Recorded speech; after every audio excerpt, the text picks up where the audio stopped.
সবটুকুন শুকরিয়া যিনি আমাদেরকে সুস্থ অবস্থায় দ্বীনি এক মজলিসে দুনিয়ার সমস্ত ফিতনা ফাসাদ থেকে হেফাজত করে হাজারো মানুষের মাঝখান থেকে যাচাই বাছাই করে নির্বাচিত করে পছন্দ করে মহব্বত করে ভালোবেসে কিছু সংখ্যক মানুষকে দ্বীনের কাজে আল্লাহ বসায় রাখছেন।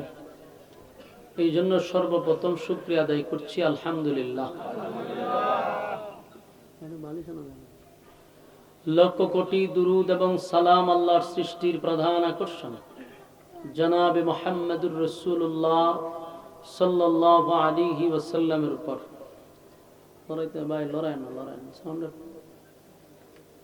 সম্মানিত সুধী, আমরা যারা এখনো রাস্তাঘাটে আছি, দোকান পাটে আছি, মেহেরবানি করে আমরা প্যান্ডেলের ভিতরে চলে আসি। অনর্থক অপ্রয়োজনে নিষ্প্রয়োজনে যারা রাস্তাঘাটে সময় নষ্ট করতেছেন, বিনয়ের সাথে বলবো আমরা প্যান্ডেলে চলে আসি। এলাকাবাসী অক্লান্ত পরিশ্রম করে আজকের এই আয়োজন করছে। হায়াত যদি থাকে, আমরা যদি বেঁচে থাকি, তাহলে আগামীকালকেও আমরা আড্ডা মারতে পারবো, গল্প করতে পারবো। কিন্তু হায়াত থাকলেও আগামীকালকে এখানে আপনারা বসতে পারবেন না, না আপনারা বসতে পারবেন না আমি আসবো। তো বুদ্ধিমান ওই ব্যক্তি যে প্রতিদিন আড্ডা মেরে অভ্যস্ত, গল্প করে অভ্যস্ত, তাদেরকে বলবো যে হায়াত যদি থাকে আমি দোয়া করি আল্লাহর বাসায় রাখতে আপনারা যেন আড্ডা মারতে পারেন, গল্প করতে পারেন, সময় অপচয় করতে পারেন। এই সুযোগ আল্লাহ দিলে করতে পারবেন, কিন্তু সময় সুযোগ দিলেও আগামীকালকে এখানে বসার কোনো সুযোগ নাই। তাই প্যান্ডেলের ভিতরে চলে আসি। দোকানপাটে অনেক মানুষ, রাস্তাঘাটে অনেক মানুষ, প্যান্ডেলের ভিতরে আসে। যতক্ষণ আমরা প্যান্ডেলের ভিতরে থাকবো গুনাহ না হওয়াটাই সম্ভব। প্যান্ডেলের বাহিরে গেলে গুনাহ হওয়াটা সম্ভব। আর আল্লাহর নবী বলেন নাযালাত আলাইহিমুস সাকিনা, যতক্ষণ দ্বীনি মজলিসে আমরা বসা থাকবো উপর থেকে সাকিনা রহমত নাজিল হবে। আসেনি আল্লাহ সুবহানাল্লাহ। তাহলে আমরা এখানে বসা থাকলে আমাদের উপরে রহমত নাজিল হবে। এই জন্য রাস্তাঘাটে ঘুরলে আমরা এই নিয়ামত থেকে মাহরুম হব। মেহেরবানি করে আমরা প্যান্ডেলের ভিতরে চলে আসি। সময় অল্প, প্রোগ্রাম রাখার সময় বারবার বলা হয়েছে যে দেখেন আমি আপনাদের এখানে যে সময় বসি 9:45 ভিতরে কিন্তু বয়ান শেষ হয়ে যাবে। এই মর্মে ডেট নিলে আপনারা নিতে পারেন। এই মর্মেই তারা ডেট নিচ্ছে, 9:45 পর্যন্ত বয়ান করবো, এই কথা বইলা প্রোগ্রাম রাখা হয়েছে। কিন্তু আপনারা যে রাস্তাঘাটে ঘোরাঘুরিটা করতেছেন, সময় তো চলে যাইব। এই জন্য মেহেরবানি করে আমরা প্যান্ডেলের ভিতরে চলে আসি, কথা বলার একটা পরিবেশ করে দেই ইনশাআল্লাহ। আর আমরা কথা না বলি, ফুলাবান যেটি কথা কয় উড়াই দিবেন, কথা বলেন না। ভূমিকা না দিয়ে সরাসরি আমরা আলোচনায় ঢুকবো ইনশাআল্লাহ। অত্যন্ত গুরুত্বপূর্ণ একটা ফজিলতপূর্ণ একটা কমপ্লিট সূরা আপনাদের সামনে তেলাওয়াত করছি। কোরআনে ছোট্ট সূরার মধ্যে এই সূরাটা একটা ছোট্ট সূরা। এই সূরাটা আমি আপনাদের সামনে কমপ্লিট তেলাওয়াত করছি।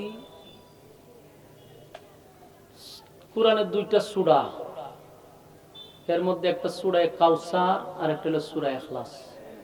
ব্যতিক্রম সূরা। ব্যতিক্রম সূরা এই কারণে 114 সূরার মধ্যে দুইটা সূরা একটু আলাদা।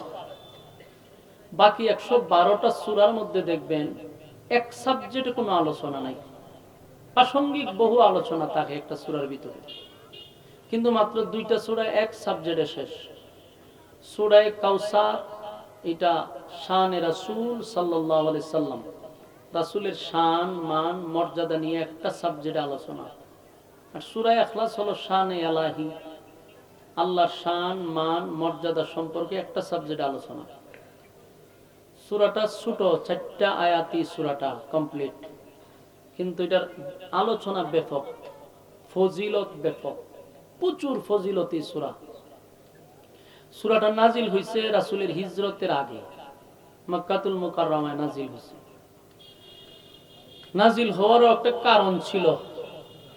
আমরা যদি অল্প সময়ে সূরাটারে তিনটা ভাগ করি, প্রথম ভাগে আমরা যদি আলোচনা করি সূরাটা কেন নাজিল হইল, যেটাকে আমরা তাফসীরের ভাষায় বলি শানে নজুল। আমরা নাজিল হওয়ার কারণটা আলোচনা করলাম। এর পরের ভাগে আমরা আলোচনা করব এর সরল তরজমা। তৃতীয় ধাপে আমরা আলোচনা করব এর সংক্ষিপ্ত ফজিলত। তাহলে আপনি ওয়াজটা বাড়িতে নিয়ে যাইতে পারবেন এবং কমপ্লিট একটা ক্লাসের মতো আপনি একটা সাবজেক্ট পাইবেন এবং এটা আপনার জিহানে থাকবে যদি মনোযোগ দিয়ে শোনেন। এই জন্য তাফসীরের হাইসিয়তে কোনো কথা শুনতে গেলে এটা সূক্ষ্ম ব্রেন দিয়া শুনতে হয়। আর গিচ্ছা কাহিনী কাল্পনিক গল্প শোনার জন্য কোনো মনোযোগের দরকার নেই। মাঝে মধ্যে একটা সিল্লি মারলে চলবে। কাল্পনিক গল্প আবার মাঝে মধ্যে আপনার মানুষটা কান্দায়, তো এগুলার কোনো মনোযোগ লাগে না।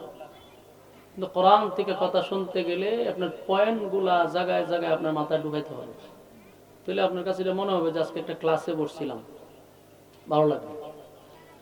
আমি প্রথম এটার আলোচনা করব যেটা নাজিল কেন হলো, প্রেক্ষাপটটা কি ছিল, কোন ঘটনারে কেন্দ্র করে কখন কোন অবস্থায় নাজিল হয়েছে।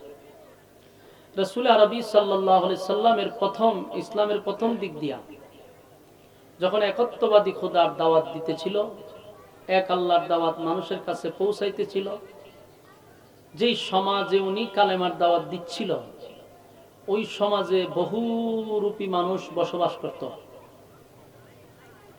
বহু জাতের মানুষ বসবাস করত। এর মধ্যে তিনটা দল ছিল উল্লেখযোগ্য: দ্বিত্ববাদী, তৃত্ববাদী, বহুবাদী। এক দল হলো ইহুদি, আরেক দল হলো খ্রিস্টান, আরেক দল হলো মূর্তি পূজারী। এই তিন দলের প্রভাব ছিল। কেউ দুই খোদায় বিশ্বাস করত, কেউ তিন খোদায় বিশ্বাস করত, আর আরেক দল ছিল এদের খোদার কোনো অভাবই নেই, এরা হলো মূর্তি পূজারী। ইহুদি দুই খোদা, খ্রিস্টান তিন খোদা, আর মূর্তি পূজারীর খোদার কোনো অভাব নেই। আল্লাহ রাসূল যখন এক খোদার দাওয়াত দেয়, উনি তিন দল চিন্তা করলো যে উনি নতুন করে আবার কোন খোদার দাওয়াত দেয়। আমরা তো আল্লাহর দাওয়াত দিই, উনি আল্লাহর দাওয়াত দেয়, তাহলে মাঝখানে সমস্যাটা কোন জায়গায়? প্রচুর বাধা যখন আসতেছিল তখন এই তিন দল একত্রিত হইয়া রাসূলের কাছে গেছে, গিয়া বলল যে আমরা আসছি আপনার কাছে একটা বিষয় জানার জন্য। আপনার জন্মের বহু আগ থেকে, যে আপনার জন্মের বহু আগ থেকে আমরা আল্লাহকে আল্লাহ বলে ডাকি, আল্লাহর দাওয়াত দেই। তা আপনি নতুন করে আবার কোন আল্লাহর দাওয়াত দেন? আমরা তো আল্লাহরই দাওয়াত দিই, আপনিও আল্লাহর দাওয়াত দেন। তা আপনার আমরার মধ্যে বেশ কমটা কোন জায়গা, এটা আমরা একটু বুঝায় বলতে হবে। এবং এই তিন দলের বড় বড় আলেমরা তাদের আসছে রাসূলের কাছে। আয়েশা প্রথমত অবস্থায় তারা কিছু বিতর্কিত প্রশ্ন রাসূলকে করছে, সাংঘাতিক প্রশ্ন, এবং তাদের প্রশ্নটাই বোঝা যায় এরা বিতর্কিত। এরা প্রথম রাসূলের কাছে এসে বলল যে আপনি যে আল্লাহর দাওয়াত দেন, আপনার আল্লাহ টোটাল কতজন? প্রথমেই বলছি এই সূরার নাম হলো সূরা ইখলাস। আপনারা যে সূরাটারে চিনেন কুল ফাল্লা সূরা, সূরার নাম কি? ইখলাস। বহু সূরার ভিতরে সূরার প্রথম অংশ ভিতরে থাকে, কিন্তু ইখলাস শব্দটা এই কুল ফাল্লার ভিতরে নাই। যেমন সূরা দুহা, শুরুতে কিন্তু ওয়াদ-দুহা আছে, ঠিক না? ঠিক সূরা ইখলাস, ইখলাস শব্দটা সূরার ভিতরে নাই। তাহলে ইখলাস শব্দের অর্থ কি? খাঁটি। বলুন, ইখলাস শব্দের অর্থ খাঁটি, মানে নির্ভেজাল, ভেজাল মুক্ত। এই খাঁটি কেন রাখা হয়েছে এটাও আপনারা আলোচনা শুনলে নিজেরাই বুঝতে পারেন। খাঁটি রাখা হয়েছে, তারা এখানে একটা প্রস্তাব দিছে যে আপনি যেই আল্লাহরে আল্লাহ দেখেন, আমরা সেই আল্লাহরে আল্লাহই দেখি। তবে আপনার কাছে প্রশ্ন হলো আপনার আল্লাহ টোটাল কতজন? আপনার আল্লাহ টোটাল কতজন? ওনার সাথী সঙ্গী কতজন আছে? এইগুলো আমরা একটু জানাইলে ভালো হয়। এটা হলো তাদের প্রথম প্রশ্ন। দ্বিতীয় প্রশ্ন হলো আপনার আল্লাহর কাজটা কি, উনি করে কি, উনি কি করে খায়, কেমনে চলে, এটা তাদের দ্বিতীয় প্রশ্ন। এরপরে তাদের প্রশ্ন হইল যে আপনার আল্লাহ বিয়া শাদী করছেন, ওনার বাচ্চা কাচ্চা আসেনি। এটা হলো তাদের তৃতীয় প্রশ্ন। চতুর্থ প্রশ্ন হইল যে আপনার আল্লাহর শক্তি কি পরিমাণ আছে, আমরা যদি ওনার সাথে যুদ্ধ লাগি পারবো না। কথা বুঝতেছেন? বলুন তো এগুলো বিতর্কিত কিনা? বিতর্কিত প্রশ্ন। এই প্রশ্নগুলা করতেছে রাসূলের কাছে, আর আল্লাহর রাসূল নিজের থেকে কোনো কথা বলতেন না। সব প্রশ্নের জবাব দিত কোথা থেকে? আল্লাহর পক্ষ থেকে। মানে নিজের থেকে তার কিছু বলতেন না। তোরা একের পর এক প্রশ্ন করতেই আছে।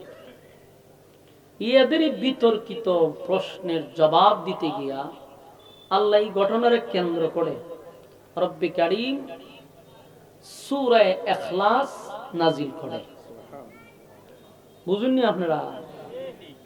তো বুঝলে অন্তত হ্যাঁ না কো যাতে তো আপনারা হইলে গিয়ে আপনার ময়মনসিংহ এর সাথে লাগায় এই কিছু প্রভাব তো আপনার উপর আছে। এই ময়মনসিংহ এখান দাইলে আপনারা শ্রোতারা চুপ করে যে বইয়া থাকেন লড়েন না, এত তো গুরুস্থানে বইয়া ওয়াজ করলে তো মুর্দারাও কথা কইল আমার সাথে।